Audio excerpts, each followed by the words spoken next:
Interbank में dollar तारीख की बुलंद तरीन सतह पर पहुंच गया। डॉलर की कीमत में ₹1.34 का इजाफा हुआ है।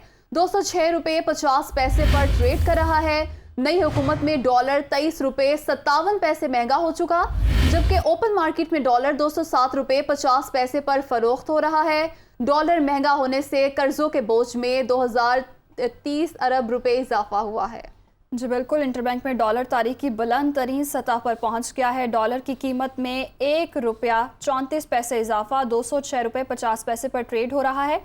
नई हुकूमत में डॉलर 23 रुपये 57 पैसे महंगा हो चुका है। ओपन मार्केट में डॉलर 207 रुपये 50 पैसे पर फरोख्त हो रहा है। डॉलर महंगा होने से कर्जों के बोझ में 2300 अरब रुपए इजाफा हुआ है। इंटरबैंक में डॉलर तारीख की बुलंद तरीन सतह पर पहुंच गया है। डॉलर मजीद तगड़ा हो रहा है और रुपए की कदर में कमी देखी जा रही है। डॉलर की कीमत में ₹1.34 इजाफा हुआ है।